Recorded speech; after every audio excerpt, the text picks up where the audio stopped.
اس programme کے اخراجات جو اسمر منسٹریز کے دوست اور پارٹنرز ادا کرتے ہیں۔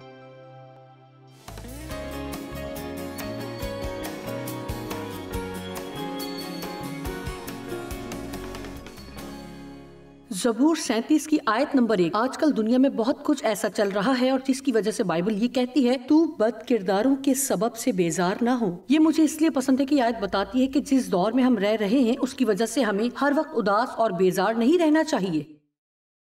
سب کہیں آمین۔ اور بدی کرنے والوں پر رشک نہ کر، یعنی ان پر رشک نہ کر جو راستہ باز نہیں اور نہ ہی خدا کے ساتھ چلنے والے ہیں، کیونکہ وہ گھاس کی طرح جلد کاٹ ڈالے جائیں گے اور سبزہ کی طرح مرجھا جائیں گے۔ دوسری آیت کے بارے میں تھوڑی دیر تک بتاؤں گی آگے چل کے، لیکن یہ خدا کی طرف سے الہی حکم ہے کہ بد کردار اگر تو وہ تبدیل نہیں ہوتے تو وہ گھاس کی طرح کاٹ ڈالے جائیں گے۔ میں نہیں جانتی کہ خدا نے کون سا وقت ٹھہرایا ہے جب وہ آئے گا اور برائی اور بد کرداری سے نمٹے گا۔ خداوند پر توکل، بھروسہ اور اعتماد کر اور نیکی کر۔ خدا پر بھروسہ کر اور نیکی کر۔ جس دور میں ہم رہ رہے ہیں اس میں خدا پر بھروسہ کر اور نیکی کر۔ یہ بہت سادہ سا نسخہ ہے کہ صرف خدا پر بھروسہ ہی نہیں کرنا بلکہ بھروسہ کرنے کے ساتھ عمل بھی کرنا ہے۔ آج میں خدا کی حاکمیت اور انسان کی ذمہ داری پر بات کروں گی۔ آپ دیکھتے ہیں کہ خدا حاکم اعلیٰ ہے اور جو کچھ بھی وہ چاہتا ہے کر سکتا ہے، لیکن ایک بات بہت عجیب ہے کہ اس نے اپنی حاکمیت میں یہ فیصلہ کیا کہ وہ ہمیں بھی اپنے ساتھ شریک بنانا چاہتا ہے۔ وہ یہ نہیں چاہتا کہ ہر کام خود ہی کرے، بلکہ وہ چاہتا ہے کہ ہمارے ذریعے کام کرے۔ اور صرف یہی نہیں بلکہ ایک بڑا قدم اٹھاتے ہوئے وہ انسان کو آزاد مرضی دیتا ہے۔ خدا چاہتا ہے کہ ہم اپنی آزاد مرضی کو استعمال کرتے ہوئے اس کی مرضی کو چنیں۔ یہ ہماری زندگی کی عظیم بلاہٹ ہے۔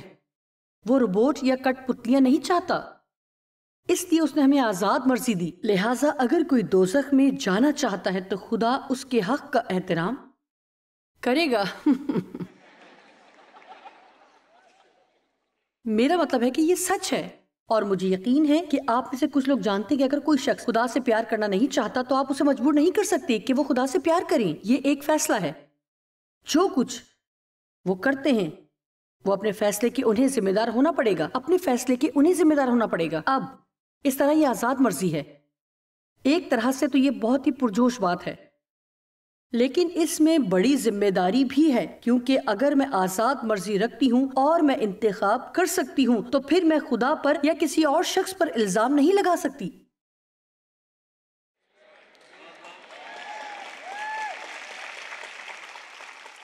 اور ہمارے ساتھ یہ بہت بڑا مسئلہ، یعنی الزام تراشی، الزام الزام الزام۔ اور اب یہاں یہ ہوتا ہے کہ جب بد کردار لوگ غلط فیصلے کرتے ہیں اور اگر وہ آپ پر کچھ اختیار رکھنا شروع ہو جائیں تو پھر بعض دفعہ آپ ان کے برے فیصلوں کے رد عمل کے ذریعے نیچے آ جاتے ہیں اور دکھ اٹھاتے ہیں، اور ہم ہمیشہ یہ سمجھ نہیں پاتے کہ خدا اس بارے میں کیوں کچھ نہیں کرتا۔ لیکن در حقیقت خدا چاہتا ہے کہ ہم اس پر بھروسہ کریں، اور جس قدر جلد ہو سکے بجائے کہ ہم خود کوئی فیصلہ کریں، ہمیں اس کے کلام کے ذریعے فیصلہ لینا شروع کرنا چاہیے۔ اور پھر آپ کے ساتھ جو کچھ بھی برا ہوا ہو اس کے اثرات ختم ہونا شروع ہونے میں اتنا زیادہ وقت نہیں لگے گا۔ لیکن ابلیس چاہتا ہے کہ برے لوگ برائی ہی کرتے رہیں اور پھر اچھے لوگ یا بامعنی لوگ اس کے ذریعے سے دکھ اٹھائیں، اور وہ چاہتا ہے کہ وہ تلخ ہو جائیں اور نفرت سے بھری زندگی گزارے تاکہ وہ بدلہ لینے کی تمنا رکھیں۔ لیکن ہم اس سے زیادہ ذہین ہیں۔ میں نے کہا ہم اس سے زیادہ ذہین ہیں۔ کیا ایسا ہی ہے؟ سب سے بے وقوفانہ عمل جو ہم کر سکتے ہیں، ہم اپنے دشمنوں سے خود نمٹنے کی کوشش کرتے ہیں۔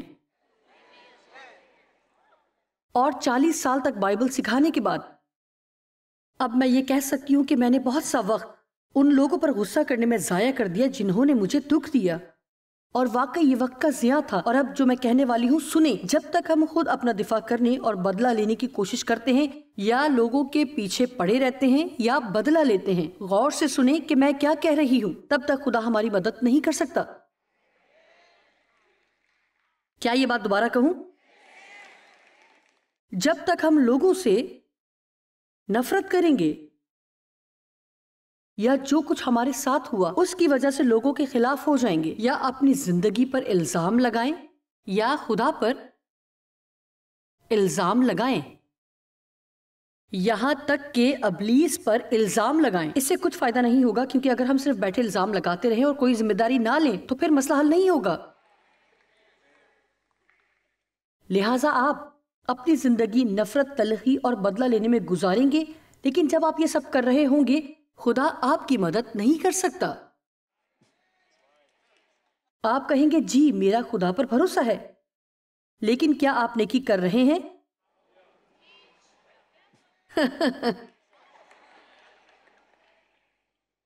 کیا آپ معاف کر رہے ہیں؟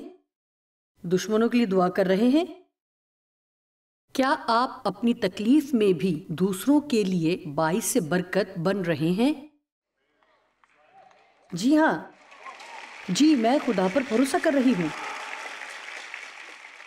لیکن یہ کافی نہیں، آج جب میں یہاں سے جاؤں گی تو یہ سوال پوچھوں گی کہ کتنے لوگوں کا بھروسہ خدا پر ہے، تو ایک ہاتھ بھی ایسا نہ ہوگا جو بلند نہ ہوگا۔ اور پھر اگر میں کہوں کہ آپ میں سے کتنے لوگ ہیں جو وہ کر رہے ہیں جو خدا نے انہیں کرنے کو کہا ہے؟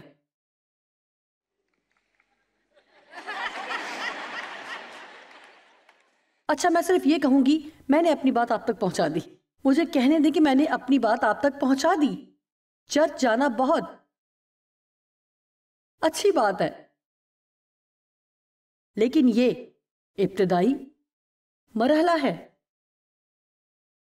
مسیحت میں مسیحی بچے کا داخلہ ہے۔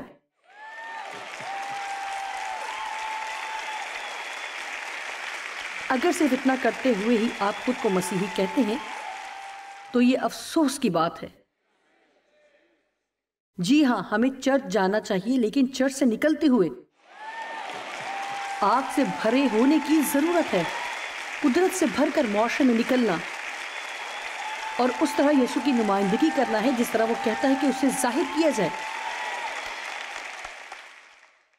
یہ سن کر میں تنگ آ گئی ہوں۔ کیا آپ مسیحی ہیں؟ جی میں چرچ جاتی ہوں۔ لہٰذا خدا کا کلام واقعی دوا ہے۔ بائبل کی ایک اور ترجمے میں لکھا ہوا ہے کہ خدا کا کلام دوا ہے۔ آپ اسے دوا کے طور پر لیتے ہیں۔ اگر کوئی چیز آپ کو دکھ دے کر بیمار کر دیتی ہے تو جب آپ اس بھروسے میں تھوڑا لیں گے تو یہ ہر چیز کو درست کرے گا۔ میرے خیال میں کوئی ایسا مسئلہ نہیں جس کے لیے بھروسہ کام نہیں آ سکتا، اور اس طرح یہ ہمارا نسخہ ہے، یہ ڈاکٹر یسوع کا بھروسے کا نسخہ ہے، اور مریض کوئی بھی ہو سکتا ہے۔ یہ ہر کسی کے لیے کام کرتا ہے، اور جس قدر ضرورت ہے آپ لے سکتے ہیں، اور جتنے عرصے کے لیے آپ کو ضرورت ہے لے سکتے ہیں، اور دوبارہ بھر کے دیکھیں، آپ کو دوبارہ ڈاکٹر کو بلانے کی ضرورت نہیں پڑے گی۔ یہ لامحدود ہے، لیکن میں آپ کو خبردار کرنا چاہتی ہوں کہ اس کے مضر اثرات ہیں، اس کے متوقع مضر اثرات ہیں۔ اطمینان، خوشی، پائیداری، خود اعتمادی، اوہو میرے خدا، مجموعی طور پر بہترین زندگی۔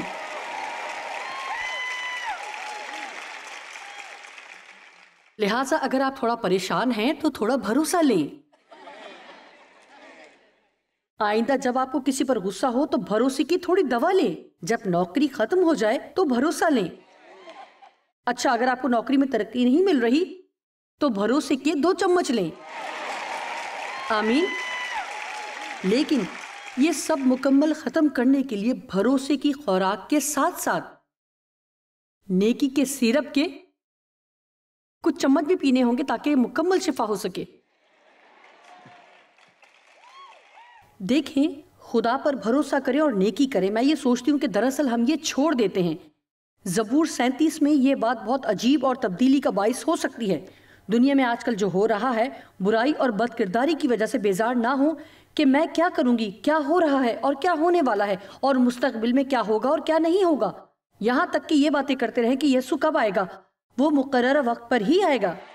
کوئی بھی وقت ہو ہمیں تیار رہنا ہے، چاہے آج رات آئے یا چاہے 10 سال کے بعد آئے۔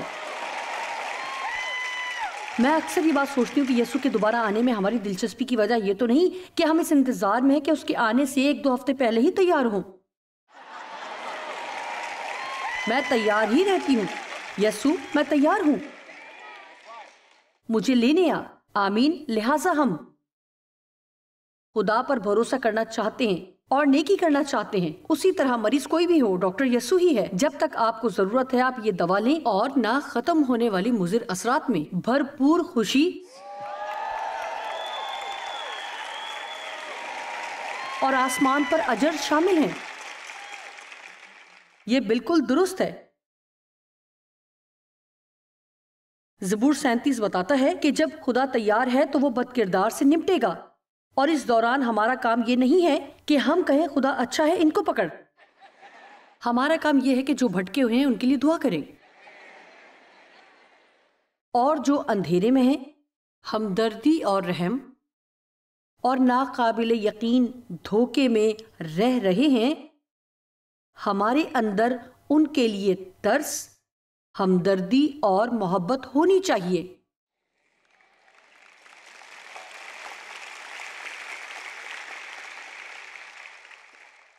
چوتھی آیت میں لکھا ہے، خداوند میں مسرور رہ اور وہ تیرے دل کی مرادیں پوری کرے گا۔ اور آگے چلتے جائیں اور پھر 8ویں آیت، قہر سے باز آ اور غضب کو چھوڑ دے، بیزار نہ ہو، اس سے برائی ہی نکلتی ہے۔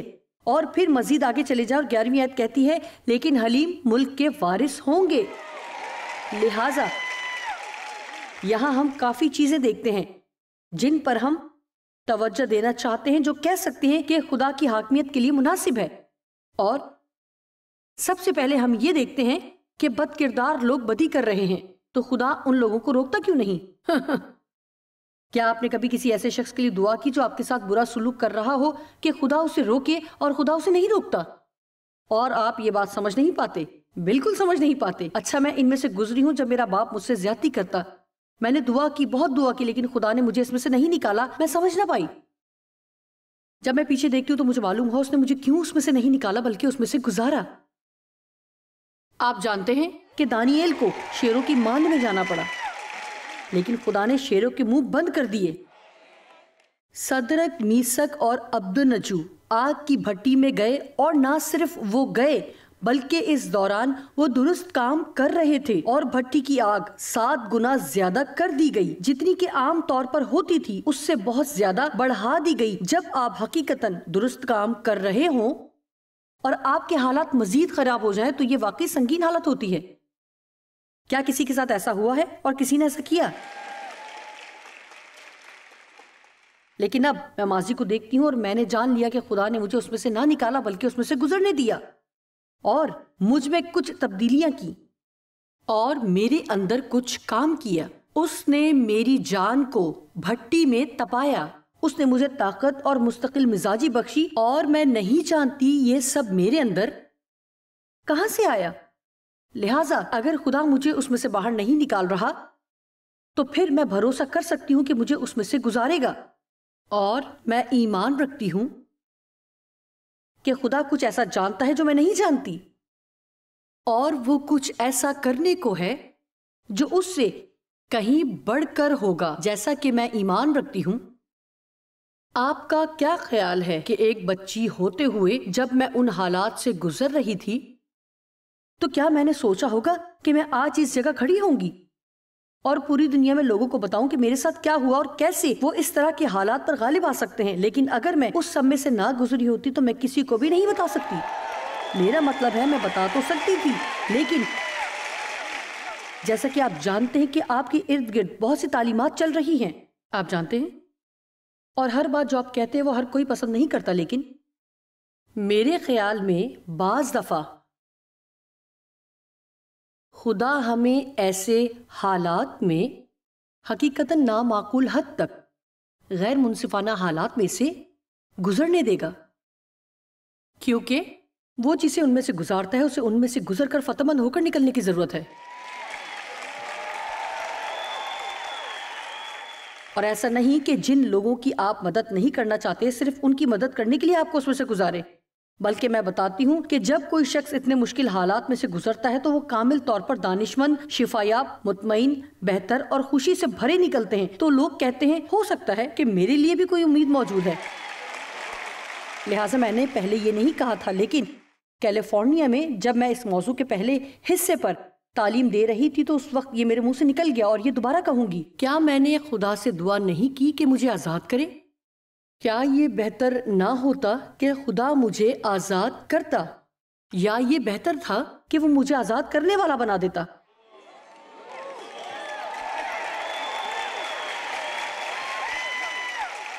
اچھا دیکھیں، میں آپ کو کچھ بتاتی ہوں. میں اس سے بھاگ سکتی تھی، اور یہی فیصلہ کرنے کی بات ہے. میں کہہ سکتی تھی کہ بھول جاؤ، میں خدا کے طریقے سے نہیں، اسے اپنے طریقے سے ہی کروں گی. اور یہ وہ ہے جو آپ نہیں کرنا چاہتے. غور سے سنیں، مہربانی سے ایسا نہ کریں. انسان کا ذہن اپنے طریقے سے منصوبے بناتا ہے، لیکن خدا ہمارے قدموں کی رہنمائی کرنا چاہتا ہے. آمین. اور پھر ہمارے لیے کام یعنی عمل کرنا، جو کام کرنا ہے اس کی ذمہ داری بھی لینی ہے، لیکن یہ خدا کی ہدایت کے مطابق اور اس کی تحریک سے ہونا چاہیے. یہ ایسے نہیں ہو سکتا کہ یہ میں تمہیں واپس لانے کے لیے یہ کروں گا، کیونکہ خدا کا منصوبہ مختلف ہے. اگر میں تمہیں اپنی زندگی سے باہر نکال دوں گی تو دوبارہ تم سے بات نہیں کروں گی، اور جب سنوں گی کہ تمہاری زندگی تباہ ہو رہی ہے اور تم مشکل میں ہو تو خوش ہوں گی. میں تمہاری مدد کر سکتی تھی لیکن میں نہیں کر رہی. تم نے میرے لیے کیا کیا؟ یہ انسانی طریقہ ہے. ہمارا جسم یہ پسند کرتا ہے. جی ہاں، میں نے کہا تھا یہ خدا کا طریقہ نہیں. اور جانتے ہیں، بائبل کے مطالعے سے میں نے یہ سیکھا ہے. میں نے 40 سالہ مطالعے سے جو کچھ سیکھا کہ آپ کے اندر اتار دوں. تیار ہیں یہ سننے کے لیے؟ سنیں. وہ یہ کہ آپ کچھ بھی سوچیں، خدا ہمیشہ راست ہوتا ہے. تصور کریں، خدا ہمیشہ راست ہے. اور بعض دفعہ ہم نہیں سمجھتے، لیکن وہ ہمیشہ مشکل میں سے گزرنے دیتا ہے، کیونکہ وہ کچھ ایسا کر رہا ہوتا ہے جو ہم کبھی بھی یقین نہیں کر سکتے. لیکن آپ اس سے بھاگ سکتے ہیں، آپ خدا کی مرضی سے بھاگ سکتے ہیں. مجھے کبھی بھی تابع دار بیوی نہیں بننا تھا. میں ابھی تک بغاوت کرنے والی گستاخ عورت ہی ہوتی. مجھے ایسا ہی ہونا تھا. اوہ، میں بہت بری تھی، واقعی بری تھی. کوئی مجھے نہ بتائے کہ مجھے کیا کرنا ہے. مجھے آپ کی ضرورت نہیں. جی ہاں، آپ جانتے ہیں. اور پھر میں نے بائبل پڑھنا شروع کی. اوہ ہو،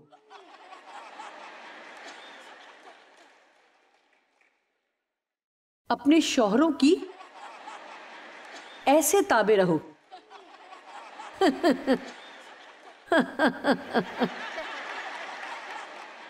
جیسے خداوند کی.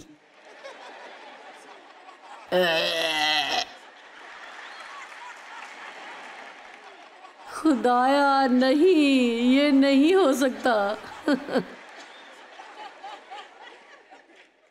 دیکھیں، یہ بات ہے، اور میرا ایمان ہے کہ میں کچھ لوگوں سے بات کر رہی ہوں. بات یہ ہے، میں نے کبھی خدا کے کلام کی تابع داری کو نہ سیکھا ہوتا. میری نجات کی بنیاد اس پر نہیں. یہ کرنا ضروری نہ تھا، لیکن اگر میں نے یہ نہ کیا ہوتا تو میں یہاں کھڑی نہ ہوتی.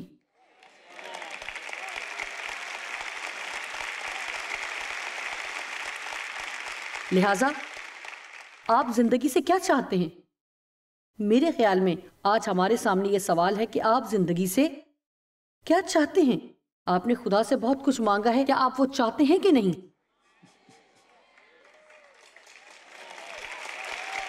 جی آپ میں سے کچھ کو یقین ہی نہیں.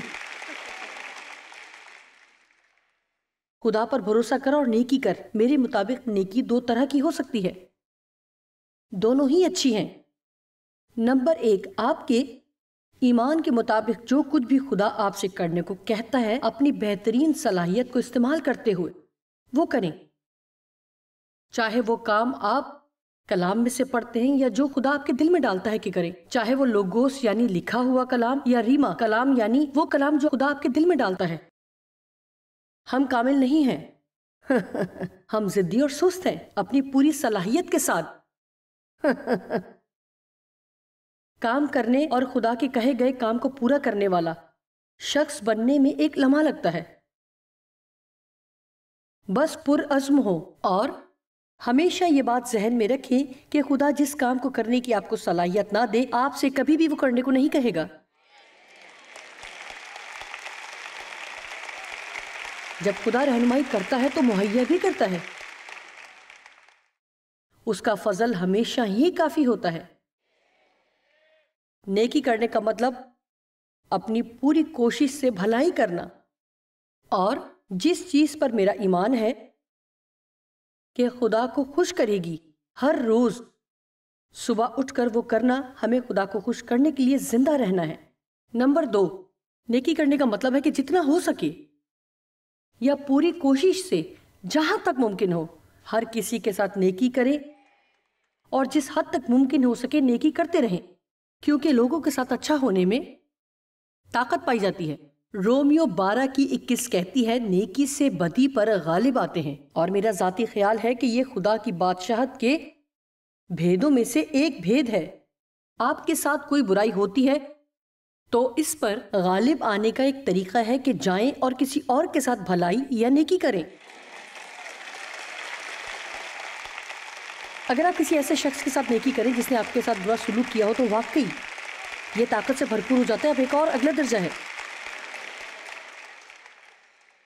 لیکن خدا حاکم ہے، اور میرے خیال میں خدا کی حاکمیت پر بات کرنا بہت اچھا ہے، کیونکہ میں ایمان رکھتی ہوں. واقعی میرا ایمان ہے کہ ہمیں احتراماً خدا کے خوف اور ڈر کی بہت ضرورت ہے. کیا میں یہ کہہ سکتی ہوں کہ خدا آپ کا لنگوٹیا یار نہیں ہے، اور نہ ہی وہ ہمارا عالمی سینٹا کلاس ہے، نہ ہی وہ آپ کی خواہشات کی فہرست کو پورا کرنے والا ہے. خدا پاک ہے اور وہ راست ہے اور وہ قادر مطلق ہے. اور لفظی طور پر آسان ترین مطلب یہ ہے کہ خدا جو کچھ بھی کرنا چاہتا ہے وہ کر سکتا ہے، جب بھی چاہے، جہاں بھی چاہے، وہ سب کر سکتا ہے، اور کسی دوسرے کا اس سے کوئی سروکار نہیں.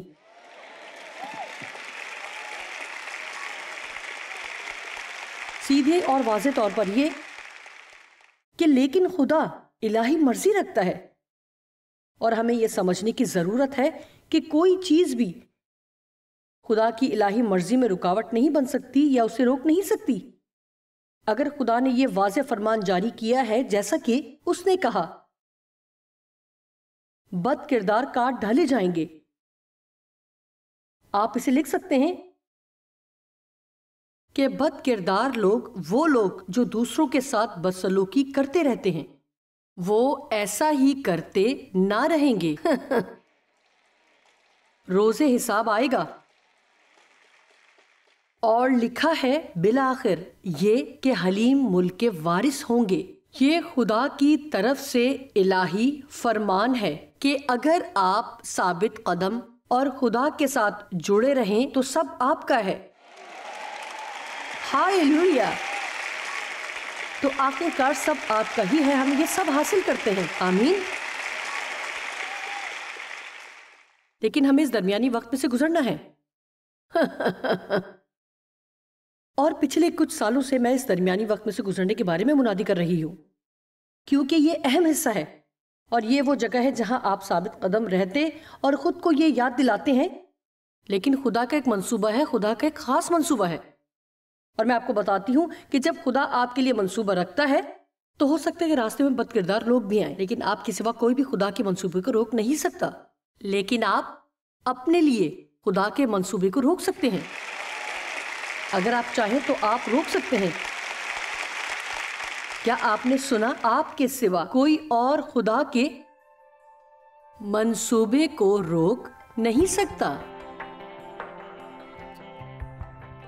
جی ہاں، خدا پر بھروسہ کریں کہ وہ آپ کے لیے دروازے کھولے جو کوئی انسان نہیں کھول سکتا، لیکن یہ بھی سمجھنا کہ جو کچھ خدا نے کرنے کو کہا ہے ہم سب پر وہ کرنے کی ذمہ داری ہے۔ ہم ایسا نہیں کہ بیٹھ جائیں اور دعا کے سوا کچھ نہ کریں۔ جب ہم دعا کرتے ہیں تو ہمیں خدا کی ہدایات کی پیروی میں چلنا ہے۔ جو کچھ کر سکتے ہیں کریں، جو کچھ خدا کرنے کو کہتا ہے کریں، اور باقی سب وہ کرے گا۔